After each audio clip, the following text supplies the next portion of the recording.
Cheikh Abdourahman ana aqukum Abdourahman uhayyikum min jadid man seen mbokk Abdourahman maa leen di nuyuwaat. ñi ngi fii ci dëkk bi ñuy wax Liwaa'u Shams ñi ngi fii ci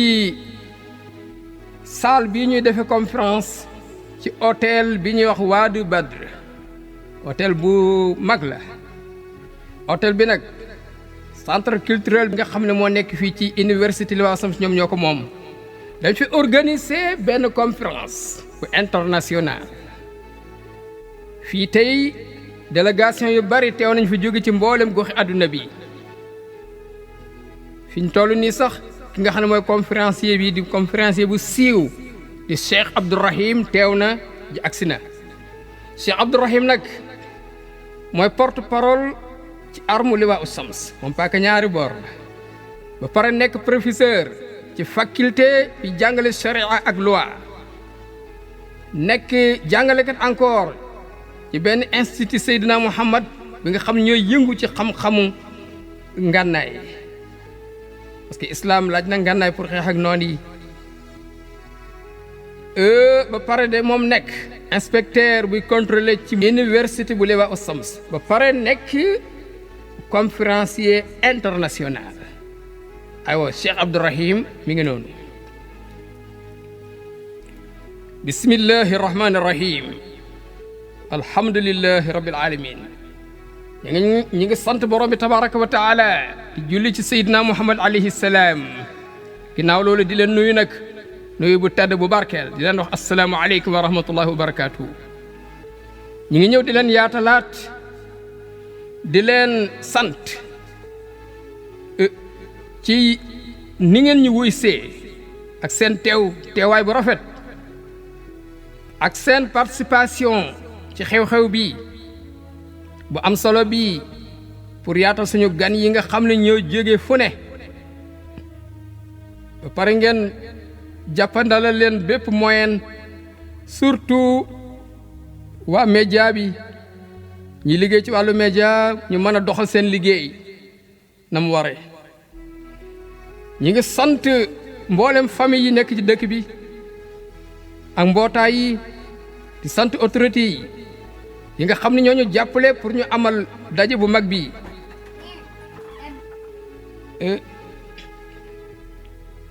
daje bi nga xam ni daje histoire la bu mag waaye nag nii la demee parce que ñoom toujours ñu ngi ñuy jàppale pour def yu mel nii nga xam ne lépp lu neex borom bi tabaraka wa taala la. ci ñaari côté nag bu dee côté personnel wala lu mbooloo bokk wala lu national wala lu international yëpp dañ ciy jàpp lépp luñ ci bëgg a doxal rek ñoom ñu ngi ciy dimbale. kon ñu ngi leen di sant bu baax di leen delloo njukkal di leen ñaanal yàlla di sant suñu mbokk yu góor yi ak yu jigéen yi ñi nga xam ne tey ñoo taxaw pour fondement pour sos tour bu mag bii nga xam tey ñi ngi ko jëgleen ci wàllu journaliste yi muy daje boo xam ni liñ ciy waxtaane tey dafa lamb mbooleem li ñu soxla ci dund parce que doomu aadama ci boppam dañoo bëgg mu dund ci jàmm dund ci sécurité dund ci ak dal surtout jamono bii nga xam ni mi ngi fees dell ki problème amul sikki nii lii ñu xalaat bu organiser ko xalaat bu rafet la xalaat boo xam ni day woote jëm ci dooleeku ci wàllu xamante wàllu déggante gën a déggoo wàllu jàppalante solidarité wàllu bennoo ci mboolem peuple yi ak nation yi. yemuñ ci loolu rek de waaye ñoom dañoo jouer benn rôle bu am solo boo xam ni kenn du ko ñàkkal fayda xam na ne lu am solo la ci dooleel mbooloo mi ak ni ñu koy organiser fexe mu nekk lu efficace yaatal ay goxam tàllal ay pont yi waxin la ba nga xam ne tey affaire bi tey bokk na ci yi nga xam ni moom la ñuy boole ci xew-xew yu mag ci àdduna ñu ngi leen di sant bu baax ci li nga xam ne gàdd nañ ko ci wàllu responsabilité yu mag ba pare nag nekk membre ci suñu société bii dafa nekk lu war ci doomu aadama bi nga xam ne jullit la mu xam càllale gi nga xam ne moo ko booleeg ay mbokki jullitam ak ginnaaw loolu li ko ci war ko sàmm war ko fe bàyyi mu continuer ci mbokkoo gi nga xam ne mbokku diine la borom bi nee na jullit yi ay mbokk lañ nañu baaxal mbokk gi dox seen diggante loolu moo tax man seen mbokk Abdourahim personnellement ba ma gëstoo man def naa benn gëstu ci xeetu Seydina Muhammad bii di nekk ay jullit nga xam ne borom bi waxoon na leen ni kuntum xayra ummatin yéen gën ci xeet boo xam dañ leen a génneel nit ñi waxaat na encore ne yonent bi alayhi salaam nekk ni seen roywaay bu rafet ma gëstu seen i jikko nag ñoom ak seen i jëflante ak ñeneen ñi ak ñu mënti doon seen jëflante ak ñoom ma doon xool ndax xeet bii di xeetu Seydina Muhammad bi nekk ay jullit ndax griffe bi ñu amoon di dëggu gi ñu amoon ndax ñin ci ba léegi wala am na changement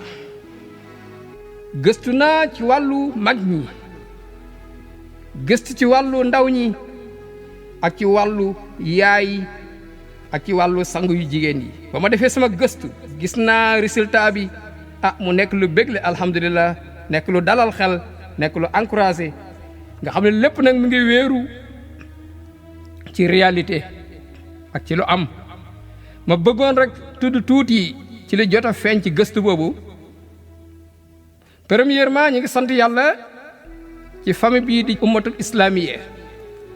gis naa ni ñoom kenn du leen askane li ñuy wax ananiya égoïsme pour man kese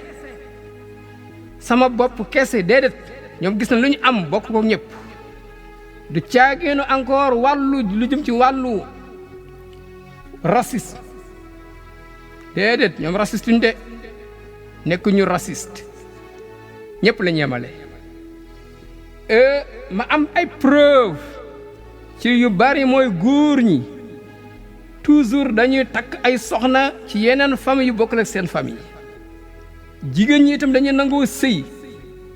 ci yeneen xeet ak yeneen ethnie yu bokkul ak seen xeetu bopp pour lan ci dencante googu ak jaxasoo mën cee feeñ ci wàllu social gu mat sëkk am beneen dund bu gën a yaatu bu dee côté mag ñi nga xam tey ay waajur lañ ay parents ak gis naa ni ñoom ñu am cofeel lañ ci seen doom yi mais cofeel gën ak cofeel guñ mën a layal parce que nit ki boo ko dee bëgg te da nga koy bëgg parce que dafa nekk ci lu neex yàlla ñu yittewoo yar leen encore fa ñu toll di leen jàngal diine di leen jàngal àdduna di leen jàngal diine ñoom tam dañuy def tout góorgóorlu pour mu jàppale leen seen wàllu ñu am matière am matériel yépp en même temps du tee moom waajur bi ak doom yi kenn ku nekk am na sañ-sañ bu mat sëkk ci ne mbir yi jàllee xañuñ kenn sa àq bu dee sang yu jigéen yi nga xam ne ay yaay lañ ñoom liñ gëm mooy barke daal luñ mën a wut la ci nii ak ci nee ñoom ñu gëm ne naka jigéenu jullit bi tey bu fekkee moom mi ngi julli waxtu yu juróomam woor weeru kooram wattu boppam topp jëkkëram ca la neex yàlla rek dugg àjjanay boroomam ñu wax ne kon kay xëccoo bi jëru ko fi ak lu mënti doon ñuy xëccoo góor ñi ñoom nangu nañ ni góor ñi ñooy seeni kilifa bu dee ci ndaw ñi bi ma gëstoo gis naa ni ñoom dañu yittewoo xam-xam surtout xam-xamu àdduna ak bu diine encore ak nangu liggéey daan sa doole ñoom la ñuy jongante mooy jéem a avancement bu gaaw ci li nga xam ne mooy seen yitte bés bu ne ñuy sori lépp loo xam day gàllankoor seen avancement ba tax duñ mën a am li ñu leen sas te mooy lu baax ñu war koo am kon daal gàcce ngaalaama xale yi ñi nga xam ne ay jullit lañ